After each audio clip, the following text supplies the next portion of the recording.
Welcome to the Not Quite Daily Show, Summer 2017, Episode 12, discussing Made in Abyss, Episode 12. Today's video will be examining the 12th episode, of course, but we'll also be looking at how we are set up for the 13th and final chapter of our story. I have no idea how they are going to wrap everything up without a double episode or something, and that's even with me believing that a lot will be left unresolved. However, we are going to especially look at how our goals and conflicts are arranged to come to a head and try to guess what our thematic patterns suggest about the events of the finale.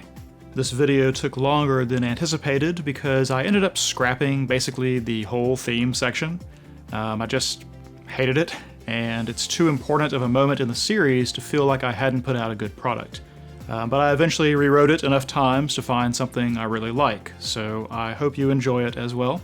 So let us settle in and examine our penultimate episode.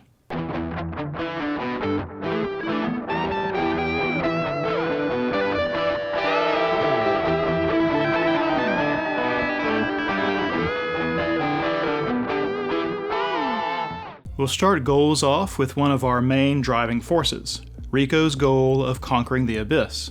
A second episode in which she has been absentee calls into question how much she influences the direction of our story in this final arc. Reg has largely been in the passenger seat for this series, but now at the end is the only one who can make decisions for the two of them. This may or may not have some crossover with his own unknown goal, but considering his ascent to the surface is what triggered all of the events which followed, I feel we should entertain the idea that Reg has been the force behind the story. He doesn't know his own purpose, and so has hitched himself to Riko's desire throughout everything we've experienced. The scenes the audience gets to see have pretty much been Riko's show, right? But in the context of the larger narrative, we might have to think of this whole series of events as arising from something that Reg set out to accomplish. Now that he might be the one making a critical decision in the finale, Made in Abyss seems a lot less like the product of Riko's quest to conquer the Netherworld. Now, that doesn't mean that Riko won't suddenly wake up and take the reins again, but this goal of hers to conquer the Abyss is definitely not going to happen in the way she imagined it going into these last episodes. We might end up not abandoning this goal or thinking it is unfulfillable. Rather, we might have to change what the driving desire means for our characters. In the same way that Riko's hallucination about returning to the surface triumphant became meaningless to her without Reg, her idea of what conquering the Abyss means might undergo a serious alteration as well. This potentially also intersects with one of Liza's goals, which was to allow Riko to choose her own path. We've discussed before that this goal wasn't really possible in a pure sense, as Riko knowing her heritage and being trained as a cave raider in the orphanage made her pursuit of her mother pretty inevitable. But at the very least, it seems that when and in what manner Riko followed after Liza would be of her choosing.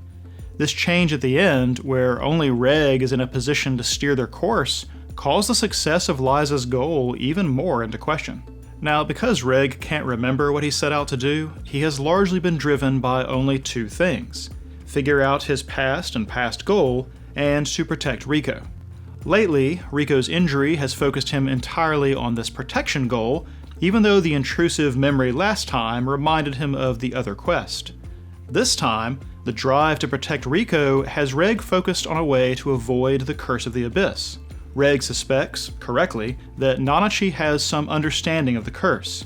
So desperate is he to find some way to avoid a repeat of episode 10's disaster that he tells Nanachi he will do anything for her if she will share what she knows. Little did he realize what kind of favor Nanachi would ask. We'll talk more about this request of hers throughout the other sections. I just wanted to point out that Reg's single-mindedness about protecting Riko is what led him into this situation. We did finally get some movement on a goal of Riko's from way back, which was to communicate with the surface. As near as I can tell, there hasn't been any attempt before now. No sending of mail balloons, or leaving letters with Ozen, or anything of the sort. This time, however, Reg has the wherewithal to ask the black whistle he saved to be his messenger pigeon. Now, as Nanachi points out, this connects Reg's existence and presence in the Abyss to Leader, potentially causing trouble for one or both of them. He even witnessed the use of Incinerator. But I understand Reg's thought process here. An older Black Whistle that is in debt to him is probably more reliable and private than sending messages back blindly. They owe it to Nato and Shiggy and Leader to assuage their fears as best they can, and there's always that chance that they may be able to help them in the uncertain future. But the guy did see Incinerator in action, which may have consequences eventually, though I doubt it will matter in the time we have left for this season. I spoke last time about how I didn't get any sense of goals from Nanachi, that there wasn't something she obviously wanted or was pursuing. I even specifically mentioned that she was not trying to save Miti, believing her state to be irreversible. This time, Nanachi first expresses something she wants, for one of them to kill Miti. I thought last time that Nanachi's statements about how cave raiders usually handle hollows implied judgment on her part, that she disagreed with what they did, and this informed her opinion of them. Maybe that is how she started out. After all, that final scene shows her carrying Miti away in a manner that implies they are escaping. She would hardly have bothered to do so, or strive to keep them alive and hidden if she always meant to put Miti down. Somewhere along the line, she must have changed her mind. We don't get any reason why she feels this way now, though. Maybe she needs to leave or do something and can't bear leaving Miti alone and helpless. Maybe she's decided that Miti's existence is torturous, and Nanachi has been keeping her alive for her own selfish reasons, but realizes she needs to put a stop to it. I certainly don't think Nanachi suddenly doesn't care about her. The whole reason she is asking Reg to do the deed is because she can't square herself up to do it herself. This creates a new conflict for Reg, though, so we'll address that in a moment. Lastly, and this is really an aside to the main narrative, but Leader's driving goal of protecting the children under his charge is what that whole opening bit is about. Children dying in the city, or dying mysteriously, does not appear to be the kind of thing people care about in general. Perched on the edge of the abyssal maw as they are, where death is constant and plentiful, there is an inevitable cheapening of life in the minds of the residents. A certain amount of indifference to mortality is necessary to exist here with your sanity intact. Thus, for Leader to seek out someone, anyone, with possible medical understanding to examine Kiwi means that this is not an incidental goal for him. They've lost other children, and he's trying to put the pieces together about what is happening and how to stop it. He is not indifferent to the well-being of the children. As he was Liza's apprentice at one time, one wonders if he inherited such a disposition from her. After all, he was obviously inspired and moved by the lengths she underwent to bring Rico up from the depths. I get the feeling that all this effort on Kiwi's behalf is beyond the normal scope of what is expected of him. While it seems there is little he could do to aid Reg and Rico in the current situation, the fact that we're reminded of this aspect of him in the same episode that Reg sends a message to him may be no coincidence at all. Moving right into conflicts, we'll stay with the surface part of our story. Long ago, we made birthday death rumors a conflict. I figured that Nato and Reg mentioning it separately, and then connecting it to Kiwi's birthday, meant that it would come back into our story. However, we did not end up with an A plot and B plot, and so a lot of our conflicts and goals concerning the surface world appeared as though they would not actually figure into our story. In the specific case of the birthday rumors, we knew that Kiwi's birthday was the day after tomorrow, so 2 days after Reg and Rico descended. But then we see Nato, Shiggy, and a perfectly healthy Kiwi discussing Reg and Rico's progress, with Shiggy guessing that they were at the Great Fault based on the time elapsed. Well, considering they were on the second level for 10 days for the survival training alone, we knew that Kiwi's birthday had come and gone, and so we guessed that there must be nothing to said rumors. Then, this episode begins with him in a bad state, along with us learning that today is his birthday. That means either that there was something wonky with the translation of his original birthday date, or it means that our opening scene is in the past. Regardless of why, having this disconnected scene in an episode called The True Nature of the Curse means that we are supposed to associate the two concepts together. This is especially clear when he recovers simply by virtue of being removed from the island that contains the abyss. For the purposes of our conflict, we know that Kiwi is safe now, but the conversation Leader has with our visiting pharmacist casts the net of this conflict much wider. Several children have died throughout the city, apparently always on their birthdays. What's more, this is a new development. The birthday-specific nature of the calamity eliminates any notion of it merely being some kind of normal epidemic. This must be something beyond normal understanding, and in the city of Orth, that means that the mystery illness comes from the Abyss. The fact that this is a new problem suggests something about the Abyss is changing, or is strengthening in potency. The idea that the curse is evolving or growing really makes one wonder if the Abyss is undergoing some large-scale change of its own. As part of a natural cycle? As a result of someone's actions? Suddenly my pondering about whether there is any significance to the 2,000-year increments seems relevant again. We don't have any reason to suspect a specific cause, but I think it's a fair bet that something is changing. This could be nothing, or it could be an existential threat to Orth itself. So the other white whistles, we got just a little bit more filling in of the history between Nanachi, Miti, and Bondurudda. As I mentioned, the scene at the end implies an escape, and Nanachi's words to Miti suggest that she has grown tired of whatever he is doing, and so she is absconding with Miti in hopes of figuring something out. I'm assuming the he in this case is Bondurudda. Considering our brief scene before that mentioned experiments, as well as the unusual room that serves as setting, I think we can conclude that some kind of experimentation is being carried out on Hollows in that facility by Bondurudda. Maybe there are more experimental subjects, maybe it's not just Bondurudda, but at the very least, those things are happening. Either way, it seems Nanachi and Miti are fugitives of a sort, something they have in common with Reg and Riko. It occurs to me that this could be the sole way that Bondurudda comes into the story, as we are not headed towards some final resolution. A lot of Nanachi's behavior is informed by whatever happened to her under his influence, and that's besides the specific scenario that she and Miti exist in. Next, there was a conflict we added a long time ago that I think is worth bringing up again, even though we haven't had much cause to mention it since. This is the conflict that their assumptions or goals may need questioning. The specific instance we referred to back then was the revelation that the letter Riko thought was from Liza was nothing of the sort. It's not her handwriting, it's not the kind of thing she would write. Riko had been content to work her way to White Whistle the normal way, and yet Reg's appearance, combined with the letter she thought was to her, accelerated her timetable. She went into the Abyss before she was qualified because of an assumption that was completely false. The whole journey downward was kicked off based on misinformation in the case of the letter, and missing information in the case of Reg's past or purpose. So, right now, staring down our finale, which assumptions or goals especially look like they might be leading us into disaster?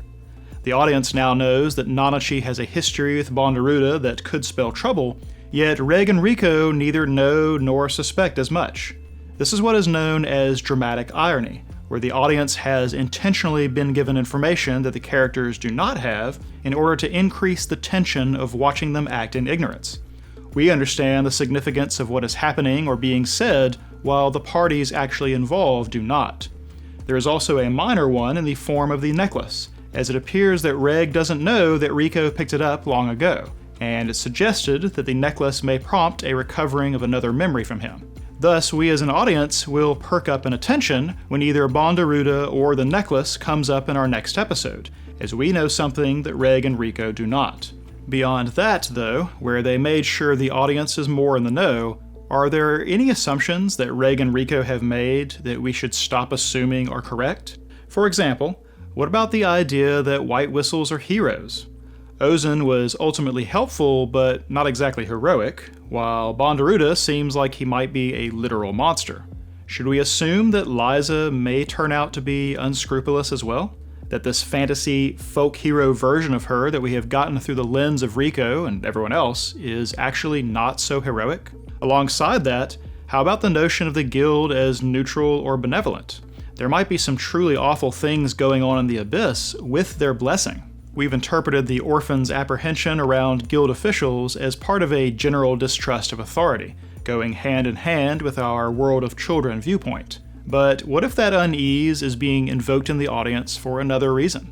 We are all also assuming that Reg is immune to the curse and that his body can withstand almost infinite punishment.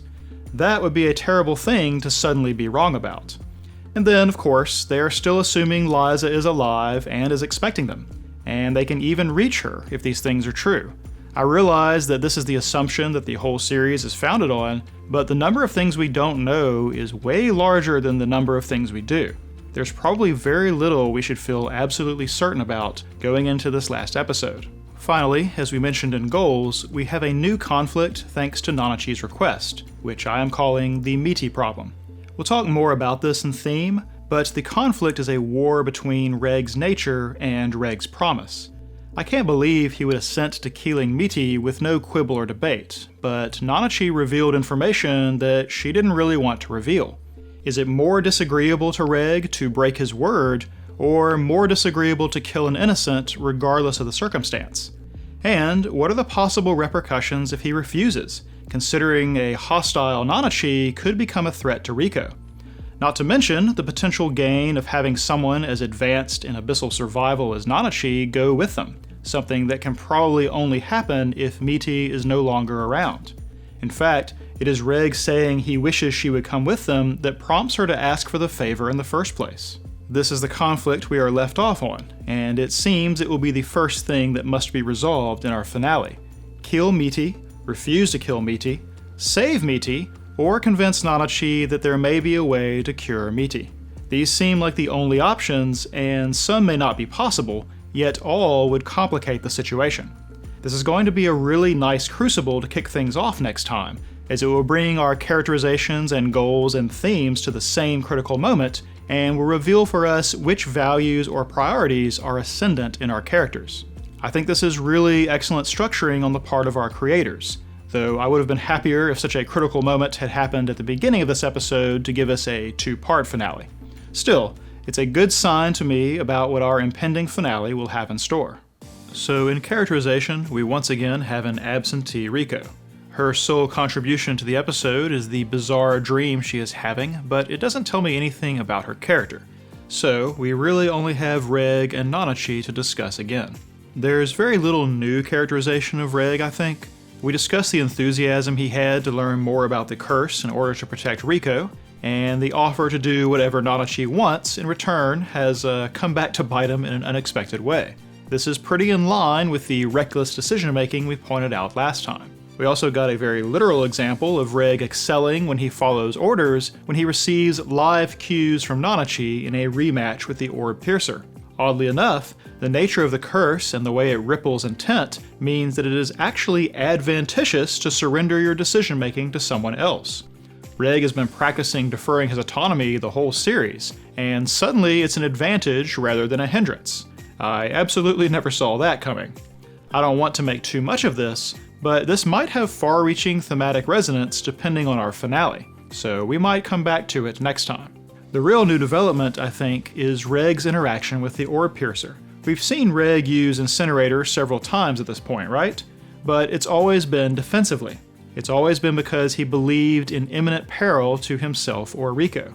This is also the circumstance in which he has reached for the Blaze Reap, both against the Crimson Splitjaw and when he hoped to use it against the Orb Piercer the first time.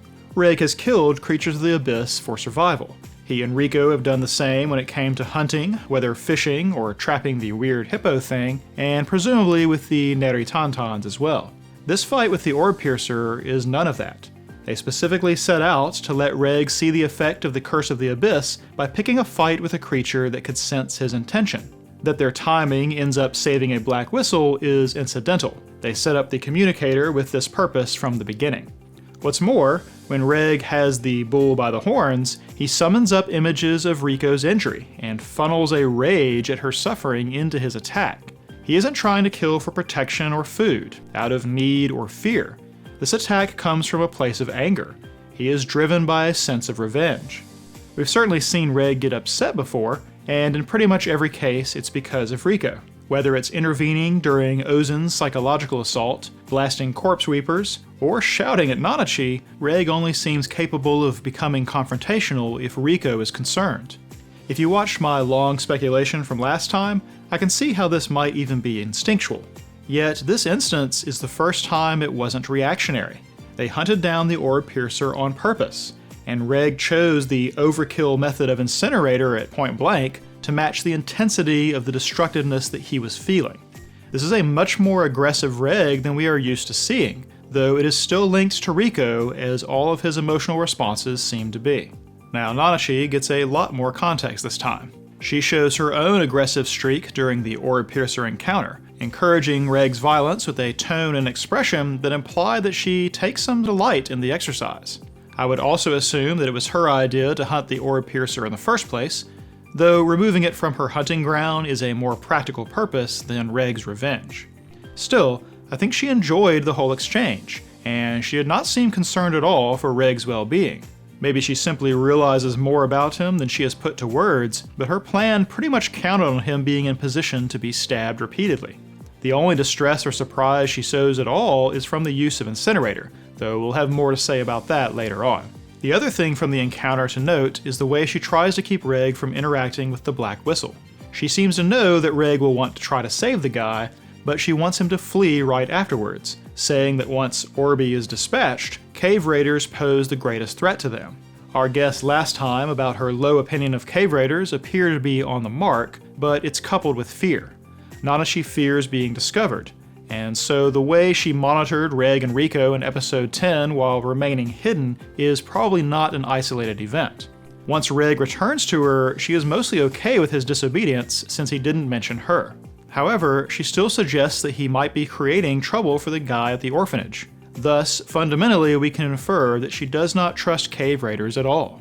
Now, we did get the little scene at the end to fill in a bit of her backstory, but even without that, I think that this distrust of hers means we can dispense with the notion that she was once a cave raider, or part of a cave raiding group. It may be that her only experience with cave raiders is Bondaruda, or maybe others working with him, we don't know. The important thing to take away from this observation is that Nanachi helped Reg and Rico in spite of this. While she recognizes that Reg is an anomaly, we know that she saw Liza's whistle before making herself known to them. She overcame fear and prejudice to help complete strangers, in spite of how inured to death she must be. Last episode showed us that Nanachi was capable of empathy. This episode shows us that she can be empathetic even when she knows it might be a risk to herself. We get an even further example of her humanity when Reg is trying to discern more about her past. Reg wants to know what she and Miti were before they became hollows, but Nanachi resists, asking if he really wants to ask that. She says that if he does, he will end up wanting to help them. This matches what we said about Nanachi keeping Reg at arm's length emotionally. We had no sense of motive for this behavior before, and even suppose that it could be because she knows Reg and Rico are either going to be doomed or on their way shortly. But in light of this episode, it actually seems more like compassion. Nanachi knows the truth of her awful situation, and she knows that Reg is the kind of person to rush to help others thoughtlessly. She is sparing Reg and Rico from whatever would be required, even if it might help her. Now, there may be more to it than simple charity, and her request to Reg at the end of the episode might be exactly the kind of help she didn't want to ask for. But I think we can interpret Nanachi's bratty and standoffish behavior as something other than indifference or a caustic personality. In fact, she can be endearing, as in the scene immediately after her deflection about her past. Her cooking is comically bad, but the humor is paired with a bit of sorrow. This is not Nanachi the delusional chef, but rather someone who has no frame of reference because they've never had any tasty food. The way she gets defensive and embarrassed is a chink in the front she has put up against Reg from the start. It's a hint of the vulnerable person behind the personality she projects. That gets one final reinforcement at the end. I already mentioned that Nanachi must care about Miti to need to ask someone else to put her down. There is an emotional attachment there, and Nanachi can't bring herself to do it even if she thinks it's the right move. Whether she can't stomach having her blood on her hands, or can't bear the idea of Miti believing she's been betrayed, we don't know. Maybe she has thought of it before and lost her nerve. Whatever it is, it paints Nanachi as a complex emotional being, full of conflicting motivations, and they have managed to do so in just 2 episodes. Bravo. In world building, there is quite a lot. We will go roughly sequentially. We get our biggest peek at the outside world in the pre-credits scene involving Leader and Kiwi and the pharmacist. It's still not much of a peek, but we get some interesting details. First of all, just the idea that a medical ship and a caravan is potentially a better source of treatment than the entire settlement of Orth makes one wonder about how it stacks up against the rest of the world. I realize that Leader's logic is that world travelers are more likely to have run up against something out of the ordinary than the stationary citizens of Orth, but even looking at the ships in the fleet raises some questions for me. Like, these are relatively modern-looking ships, if a bit weathered. At the very least, they seem like they emerge from civilizations more developed than Orth. Orth is full of bricks and beams and clockwork, and carts pulled by beasts of burden. There is electricity, but basically no modern construction or mechanisms in sight. The city is quite old, I realize, but the situation of the Abyss and its riches gave me the impression that Orth might be advanced compared to the outside. Relics do some impossible things and are incredibly valuable, yet this caravan fleet is the product of massive industrial shipyards and steelmaking and so on. A lot of the look of the ships and even some elements in Orth give me an impression of late 19th or early 20th century tech, where the mixing between older and newer materials was a lot more piecemeal. There is also a harbor, but no airport. In this respect, and looking at the differences between them, Orth seems a lot like a remote mining colony in the midpoint of the Industrial Revolution. Its production is valuable enough to justify a large ocean-going caravan, yet is remote enough to lag behind the outside world in infrastructure development. I don't know that any of that changes our specific narrative, but it colors in our setting a little more in my mind. Truthfully, this story doesn't work if it is set too far out of this rough technological era. Go too far backward, and ocean-going commerce is too impractical.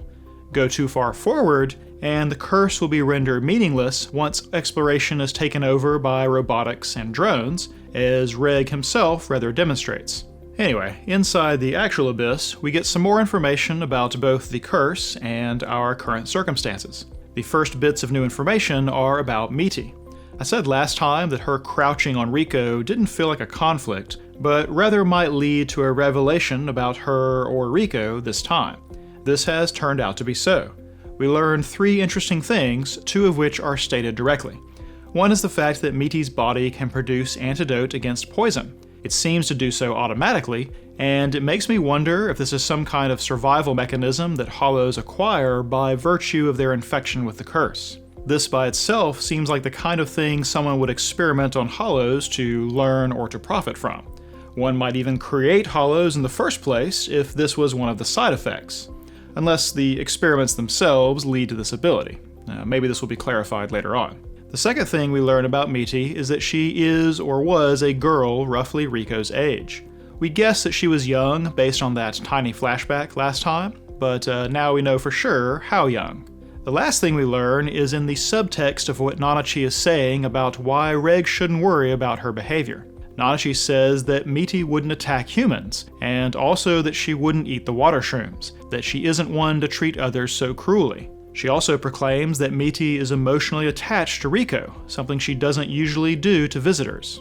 All of these things together suggest something that Nanachi might not even consciously realize, and that is that Meaty is actually not devoid of intelligence or personality like she said last time. Even though Meaty is nonverbal, she seems to get agitated or excited at various points, and even seems to shrink from Reg's initial outburst. She's obviously not the same as when Nanachi knew her before, but I think some semblance of that person is still inside, and Nanachi just doesn't fully grasp it.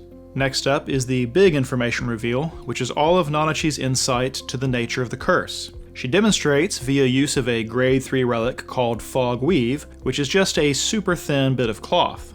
Not much else to say about this relic, except one has to wonder what its original purpose might have been.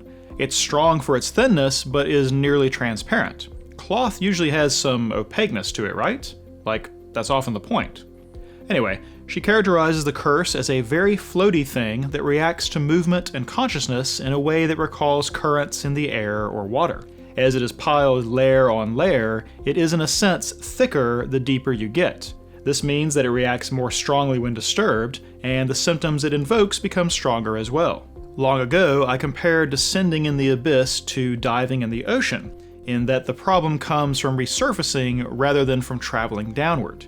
In diving, this is the bends, and in the abyss, the curse. Much like the ocean, the curse appears to get denser and thicker as one descends, as all the layers above it are pressing down. However, since you can't feel it or usually even see it, this thickening is not obvious. Only the severity of symptoms from ascending indicate the change in a way that people can actually discern. The thickness and the way it indicates intent also means that deeper abyssal creatures can successively predict the future actions of those whose consciousness disturbed the curse. Such creatures have developed sense organs specifically for seeing the curse, and we get a demonstration of this when they take on the Orb Piercer. This is actually what accounts for the Orb Piercer knowing that they were thinking of trying to get Blaze Reap, as well as the intuition that Rico mentions is common among the Deep Dwellers.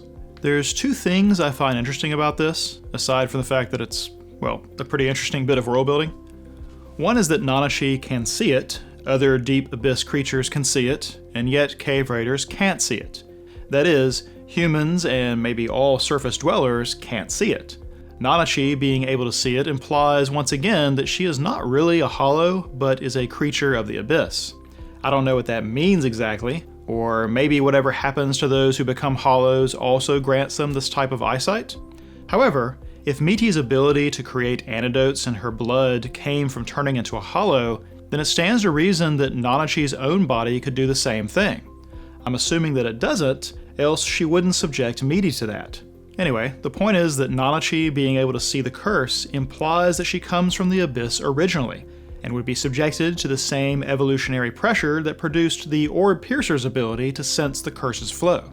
If that line of thinking is correct, then another observation becomes intriguing as well. Reg can't see the curse, which implies that he does not originate in the Abyss, or at least some essential part of him does not. One might think that being a robot is perhaps the issue here, that it is a type of biological sense organ that allows detection, and robots simply can't replicate that. He's just a mechanical doll, right? Well, here is the other thing I find interesting. Reg's consciousness disturbs the curse. Nanachi says the curse reacts to living things, right? And we see it reacting to Reg's thoughts, both visually when they bait the Orb Piercer, and by implication when the Orb Piercer previously read his intention concerning Blaze Reap. So Reg can't see the curse, but the curse reacts to him. Maybe this is a false dichotomy on my part, but doesn't that imply that he is a living thing from the surface world, not some synthetic thing from the Abyss? The only inconsistency is how he seems to be immune to the curse's negative effects, but he clearly interacts with it, or else the whole trick with Orby wouldn't have worked out. Curious, no? The last thing Nanachi reveals about the curse is that it comes from the force field. I feel like some relationship was already implied, but the wording she uses is interesting. She talks about it carrying sunlight to the depths while also obscuring them, and that it guards the netherworld and the order within it. She even calls it the blood of the Abyss. All of this implies intention on the part of the force field or whatever generates it. Like, I don't get the sense of natural phenomena here, but some original purpose that necessitated creating the force field for whatever benefit it creates. There is something down at the bottom of this hole for which all this effort was justified. Now, whether something existed originally and the force field makes it usable, or the force field itself was the point and this was the only place suitable, who knows? Nanachi says something by way of explanation that could be related. She describes the flow of the curse as being similar to inverted thorns. You can get in, but you can't get out. That is, it's like a trap for catching prey. Is this just a useful analogy? Or is it disturbingly close to the actual purpose? Whatever is going on, it appears to tie in to the strange city or facility we see at the very end. This is another of those things that shows up ever so briefly in the opening credits, which is the only place we can see the buildings and the spinning ring-shaped wall. It's still hard to tell exactly what is going on, but there is a sound of rushing water, what appears to be waterfalls flowing off a central disc, a luminescent shaft that extends upwards against an indistinct background, and a central beam of light that seems to either be creating the disc or being created by it. The suspended shaft above the disc has ripples like water and even seems to be flowing in a circle. The shaft reminds me a lot of the Great Fault, that enormous but regular hole through the center of the Abyss. This is especially curious in light of seeing and hearing all the water around this disc when we remember the way that there was an actual ship stuck into the side of the Great Fault's walls. In fact, the brief look at the city, or whatever it is in the credits, looks a lot like the wide-angle shots of Orth, at least in the way they render the buildings. It's almost like someone cut a giant circle out of the middle of Orth and then plunged it miles into the earth, putting it at the edge of some vast underground lake. A lot of mystery still remains about the place, but what we learn from this scene is that this is apparently where Nanachi and Miti came from. It seems that Nanachi initiated a jailbreak of sorts, carrying Miti out and away from whatever was going on. Assuming that this links to Bon Neruda, that room we saw before, and the experiments, I think we were probably on target in suggesting that some kind of shenanigans are going on deeper in the abyss. This weird disc waterfall city has to be further below them. How much further? We don't know, but it's possible it is linked to the reference that Ozen makes to a mysterious ring of the seventh layer that only a few white whistles are said to have seen. If we're in the ballpark at all about what's going on down there, then it would follow that the place is incredibly remote and so largely unmonitored. The very last thing I want to point out is that Nanachi was surprised by Incinerator. In fact, her reaction seems to go beyond surprise. Discovering that Reg was wielding some powerful weapon might startle her at first, but the way she sits down, as though the wind was knocked out of her, makes me think there is more to this than just being caught off guard. I'll talk more about that and our strange Ring City in speculation. In theme, let's begin with the ends versus means category, which has a couple things I would put under it. The biggest is what I already alluded to in conflicts, which is the choice that has presented itself to Reg right at the end of our episode. For some time now, we have observed how Reg and Riko are often choosing between the result that they want and the steps necessary to achieve it, or at least the steps that occur to them. Most often in stories where this thematic pattern is present, you will have multiple characters pursuing the same ends, but trying to do so by different means. However, you sometimes have the reverse of this, where characters are employing the same means, but toward different ends. This was the situation with breaking Riko's arm in preparation to amputate it. The end result Reg wanted was saving Riko, even if it meant doing something terribly stressful for both of them, while Riko was encouraging this awful procedure toward an end result of continuing to be a cave raider. Ends versus means tension in a story means that sometimes characters share a path towards different destinations, while other times characters take different paths towards the same destination. Why they would find themselves in one pattern or the other comes down to differences in character and goal, and frequently their paths will split around some line in the sand about which they have different ethics or temperaments. So then, here we are, perched on the cusp of Reg having to make a terrible choice, and for now he is facing that choice alone.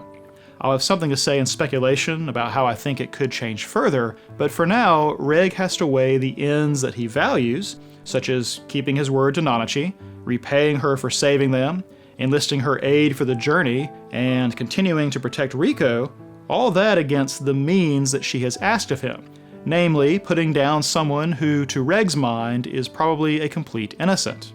It's fascinating to me to have left this as the cliffhanger going into the finale. It elevates the tension Reg is experiencing to a prominent place in the series as a whole.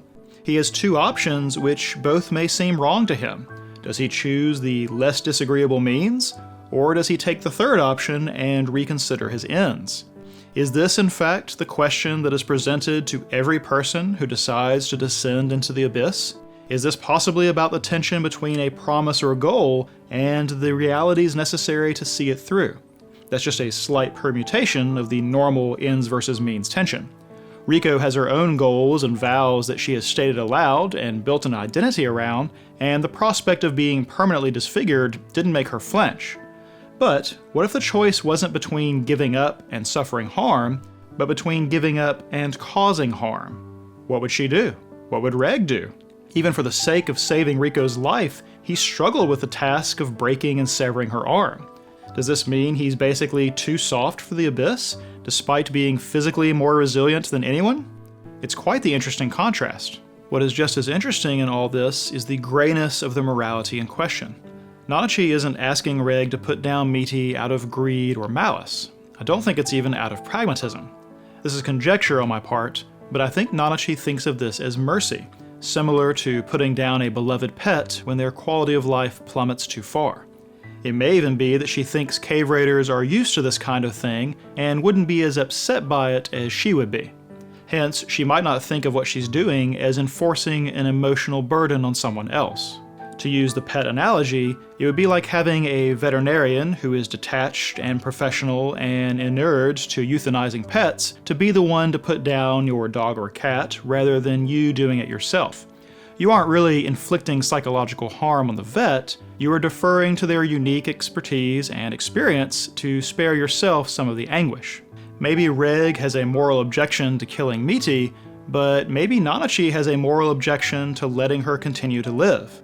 Thus, we probably have a situation in which there are no bad actors. Everyone is aiming to do the right thing, and yet they may be at cross purposes owing to different perspectives. They may have set us up with a microcosm of the entire issue that faces those who would brave the abyss. How many terrible choices are you able to face to keep going forward? Just in this one instance, we have a scenario without a clear right or wrong, moral or immoral choice. How many other such decisions would an abyss hopeful be able to face? How many times can one choose between compassion and pragmatism, between relics and teammates, between one's health and one's goal? Are the success stories of the abyss simply those who will always make some choice, no matter how terrible, so long as it propels them toward their goal? Is it the ultimate irony that white whistles are white, when surely the path to that success is soaked with blood?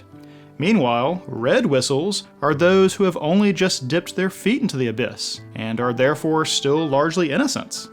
I feel like an enormous amount of story patterns and tensions are contained in this ends versus means theme, and its representation in Reg's cliffhanger conflict. There is another aspect to this theme as well. Ends versus means can be reflected in a character's driving will. For example, Riko is driven by her goals, she is ends-focused, and so will entertain extraordinary means of pursuing what she wants. Meanwhile, Reg is largely rudderless thanks to his amnesia, hitching himself to Riko's drive most of the time. Because of this, he largely focuses on the means by which they conduct themselves and pursue what she wants. He doesn't want what she wants as badly as she does, and thus has a more measured perspective on what they do to follow their desires.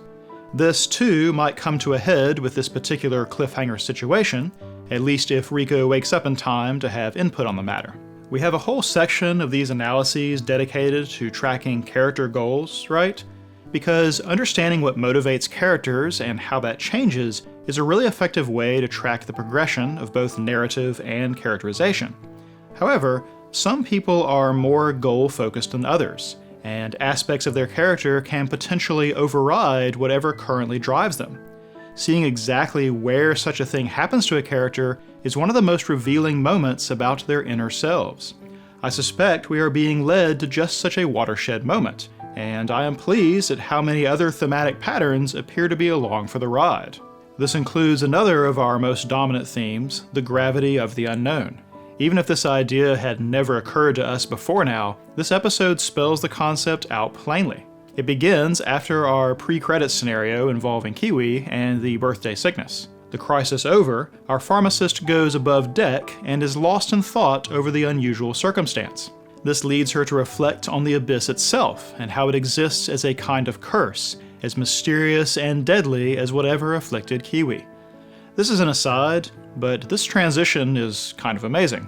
She turns to the abyss because of the wind picking up, which gives the abyss a type of supernatural impression, disturbing the air to draw attention toward itself. Her expression shifts in parallel with her shifted focus, from troubled to something a bit more serene.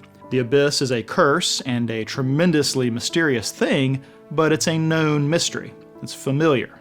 Its existence as a lodestone to human effort and sorrow is something that existed before she was born and will likely continue after she dies.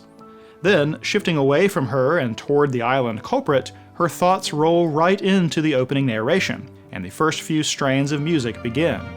This musical motif has been used primarily over very tense or threatening moments before now, and so the audience subconsciously shifts toward unease even as our pharmacist looks contented with the familiar. The audience is meant to feel a contrasting emotion to the character, meant to feel a bit anxious, and over this transition we have a narrative passage about longing. But longing is not being lauded as some enviable quality, some pillar of the indomitable human spirit. Matching the unease of the music, longing is described as being like poison, or like illness, of being an inescapable force that catches you, a curse. And yet, adventurers in the great city of the pit are still willing victims. They accept all the consequences of this longing, as the idea of living with nothing to long for is a concept more terrifying than death. Now, the particular care they gave to this scene should tell us how important this theme is to our series, especially saving the birthday sickness scenario until now in order to put the two ideas together. But it actually gets reinforced again later in the episode when Nanachi is explaining the Curse of the Abyss to Reg. They are discussing the seemingly impossible situation of cave raiders dealing with creatures that can basically see the future without being able to see the curse themselves. As insurmountable as this task seems, cave raiders do it anyway. Nanachi's offer of explanation is simply that this is the way it is. There is no way to stop their longing. This longing, this insatiable drive, is so strong it becomes a type of power in its own right, allowing one to overcome what are otherwise impossibilities. Now, this episode is called The True Nature of the Curse, and we have these two sections that reflect one another while each discussing a type of curse. Our title, then, is referring to both ideas and is meant to guide us to link these concepts together. The literal curse that lies layer upon layer in the pit and causes terrible symptoms, and the curse of longing, the compulsion to seek out whatever it is that lies below. Both curses have the same effect. You are compelled to go ever deeper, to press forward, and to suffer if you try to turn back. The mystery of what you long for and what unknown qualities lie below draws you inexorably downward, as irresistible and constant as gravity itself. So here is what we have then. A direct link between the overwhelming longing that adventurers have for the abyss and the curse itself, and the impending character crisis initiated by Nanachi's request. Each of these ideas is given emphasis by the way this episode is structured. It's like our ends versus means theme and gravity of the unknown theme are being set up for a showdown of their own. In fact, the idea of conjoining or conflicting these themes bears out differently in our two main characters. Riko is essentially suffering from both curses.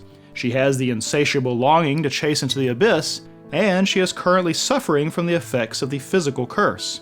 She prioritizes the plunge downward over her own well-being, and there are any number of means she would probably entertain in pursuit of her ends. Reg, by contrast, is completely immune to the curse of the abyss, and he also is not consumed by a longing for what lies below. We don't yet know what his original goal was, but it compelled him to go up, not down. He surfaced in pursuit of something known, crawling up in the light of day. Once he recovers his memory, there may be no allure in the unknown for him at all. Even what allure remains does not consume him. The means by which he pursues his past are more important than whether or not he actually discovers it. So here we are with two characters who contrast in nearly every way, now also shouldering conflicting thematic burdens. Reg might as well be designed for success in the abyss, but wants no part of the heartless pragmatism it may demand. Heck, even the firing of his great weapon and all its destruction is not something he can do thoughtlessly. His personality is a complete mismatch for his physical capability. Meanwhile, Riko's willpower is a complete mismatch for her own frailty. A 12-year-old girl is simply not the hardiest of specimen, yet the curse of longing she is under is a force unto itself. Each of them can be stronger than the other depending on the context, and each has a different idea about where the line should be drawn for their decisions. Despite this, each is the staunchest ally the other has, and have both independently concluded that they could not have made it this far without the other. We should therefore feel no surprise at all to have our themes so intermixed and tangled. They are merely a reflection of the conflicting yet complementary mosaic that make up our two main characters. Next episode may provide some clarity on both theme and character, but I suspect they will turn out to be anything but simple. So rather than the normal what to watch for section today, I want to think of this instead as remaining mysteries. I feel pretty sure that our story does not fully resolve, and so I no longer expect every story thread will be addressed. Therefore, I want to simply compile the mysteries that I think still exist, whether they are explicitly mysterious in the show or just questions that I feel have been suggested. First of all is a list of things that are missing or whose fate is known to be unclear. We've talked about several of these recently, but I just want to put them all together right here. We still have the missing star compass, given way too much screen time to be gone for good. We don't know the fate of Blaze Reap, though it might be recoverable now that the orb piercer has been driven away. We don't know the fate of Riko's notebook, even though they both assume it got incinerated. We don't know what happened to Riko's glasses, although that may be no mystery at all and simply isn't accounted for in the series continuity right now. There are also objects whose object or purpose are yet unknown. How Riko came upon something like the star compass and why it points to the bottom of the abyss is almost certainly significant, we just don't know why. The purpose of the necklace that Reg was carrying and Riko found seems likely to be revealed, assuming that Riko still has it. The message in Liza's notebook, written on an indestructible relic, also screams out for more details. Who wrote it? Who was it meant for? And why was it included among Liza's things? The same questions could be asked about Liza's whistle. If Liza is not actually dead, then I think using her whistle to lend legitimacy to both her notebook and the other message still makes sense, but then the question just becomes, why was that legitimacy important? There is also Reg's helmet and the occasional compass-like symbols that show up on it. He doesn't seem to need the helmet for anything specific, yet feels compelled to keep wearing it. Combine that with these symbols, and perhaps some vestigial memory of his knows that the helmet is useful. There are also character histories that are mysterious. Reg and Liza are the biggest of these, and unraveling them is the main force that moves our story. I don't think I need to spell that out. Additionally though, while we've gotten more pieces about Nanachi and Miti's history, it is still full of unknowns, exacerbated by the possibility that Nanachi hasn't told the whole truth. Bondaruda and whatever he has been up to is almost completely unknown, but there seems a lot of signs that we will collide with him next time, or at least with some situation that he is behind. There are some other missing character details, but the unknown aspects of these 5 are all in position to impact our finale. Now, that is a lot of ongoing mysteries that are specific to this one narrative. There are still all the background aspects that are mysterious. There's 1,000 questions about the Abyss itself, the why and how of the curse and the force field, the strange ring city at the bottom, the myriad relics whose purpose is unknown, and even the fate of the people who lived in the Abyss before it was discovered. It's unreasonable to think most of these will be answered in just one episode, but our finale certainly does not lack for things it can answer for us. So let's guess about a few of them anyway. I won't restate my long speculation from last time, but I will say that nothing in episode 12 makes me feel that it is more or less likely. Nanachi's crisis and the request to Reg does give more reason for this whole Hollows thing, so that doesn't necessarily have to be related to it anymore. But we got pretty good evidence that there is a place where experiments are being performed on Hollows, so it seems even less far-fetched now too. Related to this, of course, is our cliffhanger and how it might shake out. I went over the thematic showdown at length already, so all I want to add here is that I think there's a good chance that Riko ends up changing the situation. I haven't said anything about her weird fever dream yet, but I think this might be where it figures in. The dream seems a lot like a deep memory of her time inside the curse-repelling vessel, even to the point of showing her in a kind of unformed state, as though reaching back to even before her birth. While the red eye staring in at her through what looks like an open wound is a disturbing image to the audience, Riko does not seem alarmed. In fact, she seems calmed in contrast to her whimpering just moments before. I'd wondered before if the circumstances of Riko's birth made her a kind of creature of the abyss herself. Since Miti has been changed by the curse, does that make them something of kindred spirits? Is this really why Miti seems emotionally attached to Riko, as Nanachi put it? Regardless of what exactly her dream symbolizes, I believe there is a good chance Riko wakes up with some insight into what is really going on with Miti. This could be tragic, with Riko revealing that Miti was still fully aware of everything, but doing so after Reg has already killed her. Or it could be a kind of last-minute save, where something like that is revealed and makes Nanachi change her mind about the request. My long speculation from last time doesn't quite work if Hollows completely lose themselves, after all. I do still think Riko will be able to see the Curse of the Abyss, as we once again had a lot of focus on the fact that cave raiders can't see it. Her weird dream reminds us again that she was born down here, and the missing glasses are only required because of the effects of that curse on her. Now that Nanachi has given us a better description, and we've actually gotten a visual of the curse from the Orb Piercer's point of view, it's hard to imagine that it won't come into play in some way for our finale. Nanachi, for her part, seems to have been given a mystery of her own to ponder. Her reaction to Reg's use of Incinerator was pure shock. Reg obviously didn't discuss it with her beforehand. Her emotional response might be the most unscripted moment we've seen from her. The question is, why is it shocking? Because she's never seen something with that kind of destructive power? Or because she has? I mean, Reg comes from the Abyss. It's not impossible that he's fired this beam somewhere she could have seen it without knowing exactly who caused it. If Reg himself is the result of some experiments, he and Nanachi and Miti could all conceivably have been in that same facility at the same time. What if Reg broke himself out of such a place via Incinerator, and that was actually what provided Nanachi her opportunity to jailbreak herself, and Miti? I don't know if that is even possible with the timeline, but something like that would be consistent with Nanachi's reaction. Because she's not just shocked, right? She actually looks kind of thoughtful after she falls down in surprise. Could she be recalling some instance in the past where she had seen the beam of Incinerator? Speaking of things Reg didn't tell her about, isn't he about to pass out? If Nanachi wasn't warned about what kind of weapon he was packing, then they definitely didn't have a conversation about the part where he goes unconscious shortly afterward. This actually reinforces how unusual Reg's attack on the Orb Piercer was. I think if he planned to use Incinerator from the beginning, then he would have given Nanachi a heads up. He didn't, which suggests that his attempt to annihilate the Orb Piercer came from the heat of his emotions in that moment. The deed is done now, though, and so one of two things will happen. He won't pass out, which just brings up all kinds of questions, so this seems like the less likely outcome. The other is that he does pass out, either right now or after they get back to her hideout. Either way, he will not have to make a decision about killing Miti immediately, and this also gives some time for Riko to wake up. The other thing it may enable is for Reg to recover another memory.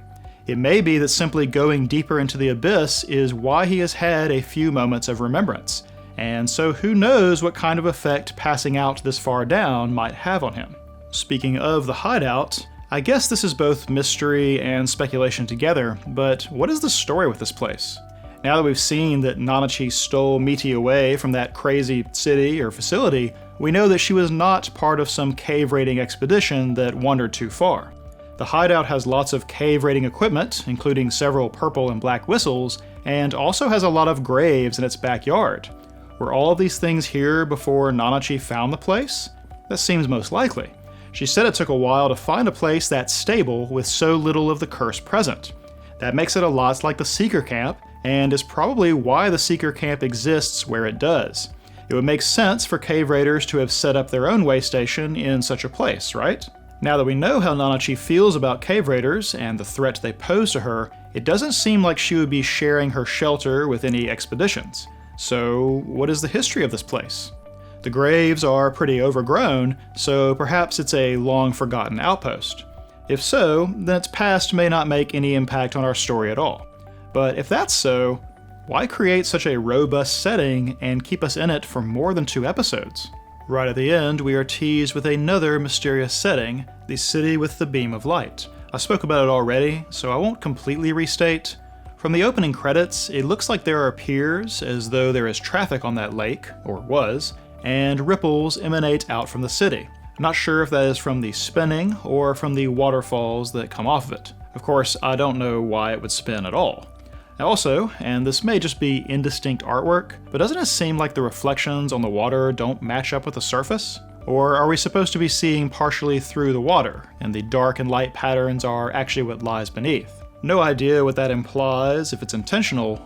There is a lot that I can't even guess at, but I feel pretty confident that we are going to find out more about what is going on in that place, and it's not going to be pretty. I don't know if we have time for it to be a destination. Depending on what happens with Miti, Nanachi might spill the beans herself, or even direct their course towards it. If she does know something of Liza, or even the Star Compass, and that information points to the city though, then maybe that is where our path leads. Knowing not everything gets wrapped up is nice in the sense that I don't think they'll try to rush everything, but it also makes it hard for me to guess where things cut off. And so, on that note, here is my final speculation about where things end. I don't think they meet Liza next time. Either they learn she is dead, or they get some clue about where she actually is, which extends the scope of their journey still further. If I'm wrong, and they do meet Liza, though, it will be because it's the jumping off point to pursue some even greater mystery that she is wrestling with that compels her onward. I'm unsure what that means in context of sending her journal and whistle and the message to the surface. I guess there's some outside chance that she is even a prisoner in that city herself. But as mysterious as she has been this whole time, and how much larger than life, I think it makes more sense for her to remain this great unknown even at story's end. Some further clue to her fate makes sense, but eliminating the mystery of her entirely doesn't feel right. Unless there is something about her fate that I just lack the imagination to guess, I suspect she remains an enigma that draws Rig and Rico onward. So that is it. I'm impressed by the number of ways this final episode could go. So much of the ontological mystery of the series remains intact even now, and I think most of it will remain so. I have no idea how they are going to wrap up a fraction of the things we've talked about, but I also have no idea how they could have come this far and done so well without a good plan for this finale. We will see just how they pull it off next time. Okay, so just figured out that the final episode is a double episode. I'm not going to go back and rewrite and reshoot any of that, though. I probably would speculate differently, but whatever. Mostly, I am really excited now. Like, so much more is possible for the finale. But, this is probably going to take me a minute. Finales will probably always be a little more involved, but a double-length one, I better get started.